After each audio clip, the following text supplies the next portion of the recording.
شیطان، جس کا اصل نام ابلیس تھا، بغیر دھوئیں کے آگ خالص سولے جیسے پیدا کیا گیا تھا، انسانوں کے برعکس جو مٹی سے بنائے گئے تھے۔ وہ ابتدا میں جنوں میں سے تھا اور خدا کی نافرمانی کے بعد اسے ابلیس کا نام دیا گیا۔ نافرمانی اور انکار۔ خدا نے فرشتوں بشمول ابلیس کو حکم دیا کہ وہ پہلے انسان آدم کے سامنے سجدہ کرے۔ ابلیس نے انکار کرتے ہوئے کہا کہ وہ آدم سے افضل ہے کیونکہ وہ آگ سے پیدا کیا گیا ہے۔ اس کی نافرمانی کی وجہ سے خدا نے اسے جنت سے نکال دیا اور اس پر لعنت بھیجی۔ معافی اور بدلہ لینے کی قسم۔ ابلیس نے قیامت تک مہلت کی درخواست کی جو منظور کر لی گئی۔ اس نے خدا کے فیصلے کے بدلے کے طور پر تمام انسانوں کو گمراہ کرنے اور جہنم کی طرف لے جانے کا عہد کیا۔ شیطان کا کردار۔ شیطان برائی کا مجسمہ بن جاتا ہے، انسانوں کو برے مشوروں سے آزماتا ہے اور انہیں نیکی سے دور کرتا ہے۔ اسے انسانوں، جنوں اور عورتوں کے دلوں میں شیطانی وسوسوں کو ڈالنے کا کام سونپا گیا ہے۔ وہ فتنہ اور شرارت کا ذریعہ ہے، لوگوں کو گمراہ کرنے کے لیے انتھک محنت کرتا ہے۔ آخری قسمت۔ ابلیس اور اس کے پیروکار قیامت کے دن جہنم میں ڈالے جائیں گے۔ اس پر قیامت تک لعنت ہوتی رہے گی۔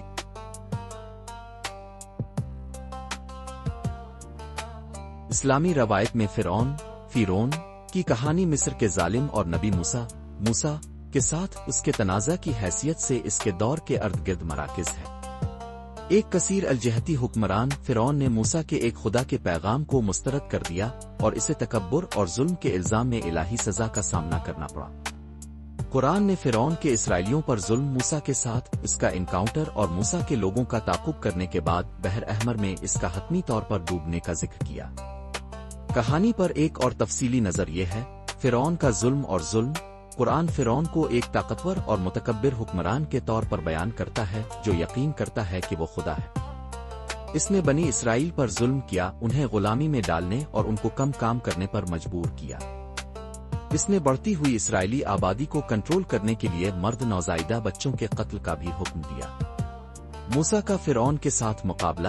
نبی موسیٰ کو خدا کی توحید کا پیغام پہنچانے اور بنی اسرائیل کو آزاد کرنے کے لیے فرعون بھیجا گیا تھا۔ موسیٰ نے اپنے بھائی ہارون کی مدد سے معجزات پیش کیے، بشمول عملے کو سانپ میں تبدیل کرنا، فرعون کو سچائی پر راضی کرنے کے لیے۔ فرعون ابتدائی طور پر یقین کرنے سے انکار کرتے ہوئے بالآخر اس کے انکار کے نتیجے میں خدا کے ذریعہ مصر پر لائے گئے ایک سلسلہ کا سامنا کرنا پڑا۔ بحر احمر میں ڈوبنا۔ بحر احمر کو تقسیم کرنے کے تعاون اور آخری معجزہ کے بعد موسیٰ نے اسرائیلیوں کو مصر سے باہر لے جانے کی۔ فرعون نے اپنی فوج کے ساتھ بحر احمر میں ان کا تعاقب کیا۔ جب اسرائیلی فرار ہو گئے، سمندر فرعون اور اس کی فوج پر واپس بند ہوا اور انہیں پانی میں ڈوب گیا۔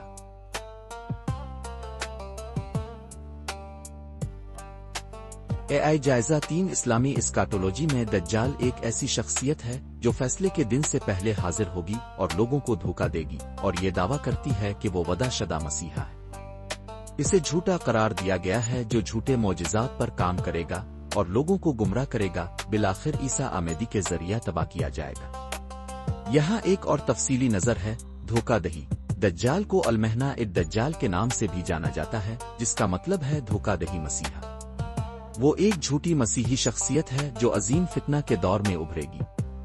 تفصیل: اسے ایک آنکھوں والا آدمی کے طور پر بیان کیا گیا ہے جس کے چہرے اور کرلنگ کے بالوں والے عربی خطوط کفر کے پیشانی پر ہے۔ دعوے اور دھوکہ دہی۔ دجال خدا ہونے کا دعویٰ کرے گا اور بہت سارے لوگوں کو دھوکہ دے کر جھوٹے معجزات پر کام کرے گا۔ اس کی پیروی یہودی بھی کریں گے اور ان لوگوں کے ذریعہ نجات دہندہ کے طور پر دیکھا جائے گا جو ایک سچے خدا پر یقین نہیں رکھتے۔ تباہی۔ دجال کو عیسیٰ آمیدی کے ذریعہ تباہ کیا جائے گا اور اس کے دور کے اختتام کو نشان زد کریں گے۔ مقام۔ کہا جاتا ہے کہ وہ مشرق میں، ممکنہ طور پر خراسان میں، مغرب میں ابھرے۔ حدیث اور بیانات۔ دجل کا ذکر حدیث میں اور بیان کیا گیا ہے لیکن قرآن مجید میں نہیں۔ اس کی ظاہری شکل اور افعال کے بارے میں کہانیاں مختلف داستانوں میں بتائی جاتی ہیں، جیسے دجال کا سامنا کرنے والے حضرت محمد صلی اللہ علیہ وآلہ وسلم کے ساتھی تمیم الداری کی کہانی۔ ابو جہل، جس کا اصل نام عمر ابن حشام تھا، اسلام سے قبل مکہ کی ایک ممتاز شخصیت تھی۔ جس نے حضرت محمد اور اس کی تعلیمات کی سرگرمی سے مخالفت کی تھی۔ وہ اپنے تکبر، اسلام سے نفرت اور ابتدائی مسلمانوں پر ظلم و ستم کے لیے جانا جاتا تھا۔ ابو جہل کی کہانی میں محمد اور اس کے پیروکاروں کے ساتھ دشمنی کی متعدد واقعات شامل ہیں، جن میں دھمکیاں، توہین اور جسمانی تشدد شامل ہیں۔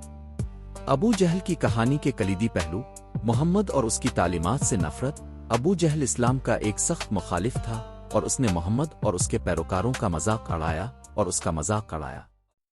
ابتدائی مسلمانوں پر ظلم و ستم۔ ویکیپیڈیا https://n.wikipedia.org/wiki/suma کے مطابق وہ ابتدائی مسلمانوں کو سوم اور آسیر کی طرح اسلام کو قبول کرنے اور ان پر تشدد کرنے میں ملوث تھا۔ طنزیہ عرفیت: محمد نے اسے ابی جہل، لاعلمی کا باپ، کہا جو اس کی سمجھی گئی لاعلمی اور الہی رہنمائی کی مخالفت کی عکاسی کرتے ہیں۔ بدر کی جنگ: بدر کی لڑائی کے دوران ابو جہل نے اپوزیشن فورسز میں کلیدی کردار ادا کیا، جہاں بالآخر اسے ہلاک کر دیا گیا۔ دیگر قابل ذکر واقعات: اس نے محمد کو دھمکی دی جب وہ مقیم ابراہیم میں نماز پڑھ رہے تھے۔ اس نے سوما کو طنز کیا، جسے تشدد کا نشانہ بنایا جا رہا تھا، اسے مارنے سے پہلے ظالمانہ الفاظ کے ساتھ۔ حمزہ نے محمد کی توہین کرتے ہوئے سنتے ہی ابو جہل کو حمزہ ابن عبد المطلب نے نشانہ بنایا۔ اسلامی روایت میں ابراہہ یمن سے تعلق رکھنے والے ایک ہیمیارٹ بادشاہ تھے، جنہوں نے مکہ میں کعبہ کو تباہ کرنے کی کوشش کی۔ اس نے سنیا میں ایک چرچ بنایا، امید ہے کہ یہ ایک زیارت کا مرکز بن جائے گا، لیکن عرب قبائل مکہ کے ساتھ وفادار رہے۔ اس کے بعد انہوں نے کعبہ کو مسمار کرنے کے لیے ہاتھیوں سمیت ایک فوج کے ساتھ مکہ پر مارچ کیا، لیکن معجزاتی مداخلت سے روکا گیا، جسے قرآن مجید کے سورہ الفیل میں مشہور طور پر بیان کیا گیا تھا۔ ابراہہ کا پس منظر اور عزائم: ہاتھی کی فوج کی کہانی کے بارے میں یوٹیوب ویڈیو کے مطابق ابراہہ یمن کا ایک عیسائی حکمران تھا، جس میں عرب کی مذہبی اور معاشی توجہ کو مکہ سے اپنے دارالحکومت سنیا میں منتقل کرنے کی خواہش تھی۔ ہاتھی کی فوج کی کہانی کے بارے میں یوٹیوب ویڈیو کے مطابق اس نے سنیا علیہ السلیس کے نام سے جانا جاتا ہے، جو القیلس کے نام سے جانا جاتا ہے، کو ایک شاندار چرچ بنایا تھا۔ کعبہ اور زیارت: مکہ مکرمہ میں کعبہ ایک قابل مذہبی مقام تھا، جو مختلف عرب قبائل کی روایات میں دل کی گہرائیوں سے جکڑا ہوا تھا۔ ابراہہ کی زیارت کو مکہ سے دور کرنے اور صنعا کی طرف دور کرنے کی کوشش کو عرب قبائل کی طرف سے مزاحمت کا سامنا کرنا پڑا، جو کعبہ کے وفادار رہے۔ میکا پر ابراہہ کا حملہ: قبائلیوں کی مکہ کے ساتھ مسلسل وفاداری سے مایوس ابراہہ نے مکہ پر مارچ کرنے اور کعبہ کو تباہ کرنے کے لیے ہاتھیوں سمیت ایک فوج کو جمع کیا۔ اس کی فوج کو کچھ عرب قبائل سے مزاحمت کا سامنا کرنا پڑا، لیکن بالآخر میکا پہنچا۔ خدائی مداخلت: ابراہہ کے حملے کی کہانی کو سورہ الفیل، ہاتھی میں مشہور طور پر بیان کیا گیا ہے۔ ویڈیو تھوڑی بڑی تھی لیکن نالجبل تھی۔ اگر آپ کو پسند آئی ہو تو پلیز لائک اور سبسکرائب کر کے جانا، کیونکہ اس ویڈیو کو بنانے میں بہت محنت لگی ہے، اس کے وائس اوور کرنے میں وغیرہ وغیرہ، تو لائک ضرور کر کے جانا۔